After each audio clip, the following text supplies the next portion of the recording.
रामचरितमानस पर उठे विवाद के बीच शिक्षा मंत्री ने जो कुछ कहा और अब तेजस्वी यादव जो लगातार इस मुद्दे का एक तरीके से देखें तो समर्थन कर रहे हैं या यूं कहें कि तेजस्वी यादव अब इस मुद्दे से पल्ला झाड़ना चाहते हैं, क्योंकि सुशील मोदी ने एक ट्वीट किया। उस ट्वीट में उन्होंने उदाहरण इस बात का दिया कि बीजेपी ने नुपुर शर्मा पर कार्रवाई की थी तो आरजेडी चंद्रशेखर पर कार्रवाई क्यों नहीं कर रही। लेकिन इस सवाल का जवाब जब उप मुख्यमंत्री तेजस्वी यादव से पूछा गया तो उन्होंने मीडिया को ही घेर लिया और ये कहा कि आखिर आप एक मुद्दे को कब तक चलाएंगे। लेकिन बड़ा सवाल ये है कि क्या इस मुद्दे के बहाने आरजेडी और जेडीयू के बीच में अब तकरार बढ़ गया है। हम आगे आपको पूरी कहानी बताएं कि क्यों ये तकरार बढ़ता हुआ दिख रहा है। उसके पहले तेजस्वी यादव का आज का बयान सुना देते हैं कि हम लोगों ने नुपुर शर्मा पर कार्रवाई की है, आपको भी चंद्रशेखर सिंह पर कार्रवाई करना होगा। नुपुर शर्मा पर कार्रवाई की हम लोगों ने, जब उन्होंने धार्मिक ग्रंथ के खिलाफ बोला तो आप लोग को भी कार्रवाई करने की। हम देखिए हम उनके बातों का जवाब हम नहीं देना चाहते हैं। ये सब कोई एजेंडा नहीं है, बेकार की बातें हैं। और ये सब कितना दिन तक आप लोग एक ही बात को लेकर के खींचते रहिएगा भाई, ये कोई एजेंडा है क्या? तेजस्वी जी, अश्विनी चौबे को बिहार में डर लग रहा है, कल रोने लगे और बोले हैं कि हम पर सरकार पर हत्या का आरोप लगाए हैं कि हम मेरी हत्या करवाना चाहती है। जो हमला हुआ है बक्सर, सब क्या रोए हैं, क्या किए हैं, ये हमको जानकारी में नहीं है।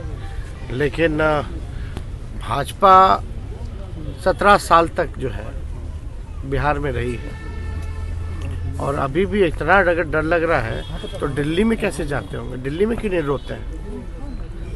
एनसीआरबी का अगर आंकड़ा देखिएगा तो बिहार से बदतर स्थिति तो आपकी दिल्ली में है।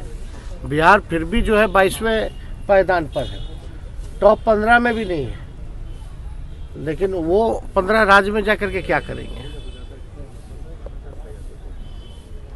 तो बीच चौराहे पर बैठे हुए थे ना भाई, कहाँ कुछ हुआ। दरअसल आरजेडी और जेडीयू के बीच बढ़ रही तकरार के पीछे कई बड़ी वजह है। आपको अगर याद होगा, इसके पहले जब एनडीए का गठबंधन नीतीश कुमार ने तोड़ा था, उस समय भी जब मुख्यमंत्री ने किसी भी विभाग की मीटिंग बुलानी शुरू की कुछ दिन पहले, यानी कि गठबंधन तोड़ने से पहले, तो उन्होंने उस मीटिंग में उस विभाग के मंत्री को नहीं बुलाया। और इस बार भी कुछ ऐसा ही हुआ है। दरअसल धान खरीद के मामले को लेकर कृषि मंत्री के साथ मीटिंग होनी थी, लेकिन इस मीटिंग में कृषि मंत्री सर्वजीत कुमार को नहीं बुलाया गया, बल्कि एक और दूसरा विभाग था जो खाद खरीद के लिए जरूरी है, वो सुरेंद्र प्रसाद यादव का, यानी कि सहकारिता मंत्री हैं सुरेंद्र प्रसाद यादव, उनको भी बुलाना था। लेकिन इन दोनों मंत्रियों को इस बैठक में नहीं बुलाया गया। इस बैठक से आरजेडी कोटे के ये दोनों मंत्री नदारद रहे, या यूं कहें कि ये दोनों मंत्री आ नहीं पाए। वजह किसी को पता नहीं। सूत्रों की माने तो इस मीटिंग में कृषि विभाग के प्रधान सचिव ने हिस्सा लिया और सहकारिता विभाग के भी प्रधान सचिव ने ही हिस्सा लिया, लेकिन दोनों विभाग के मंत्री गायब रहे। और मुख्यमंत्री नीतीश कुमार ने इन्हीं सचिवों को आगे का आदेश दिया और बताया कि किस तरीके से बिहार में धान खरीद की जाएगी।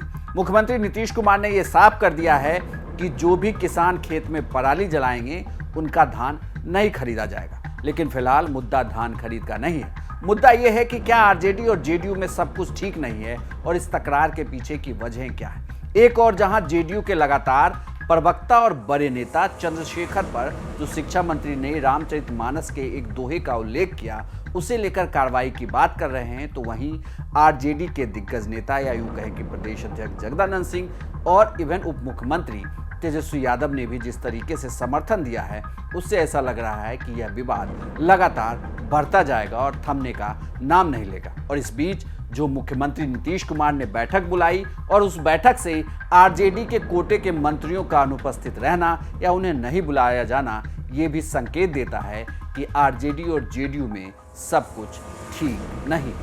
आपको यह जानकारी कैसी लगी हमें कमेंट बॉक्स में लिखकर जरूर बताइएगा। पटना से यह खबर रोहित सिंह के साथ सुजीत गुप्ता ने हमारे लिए तैयार की।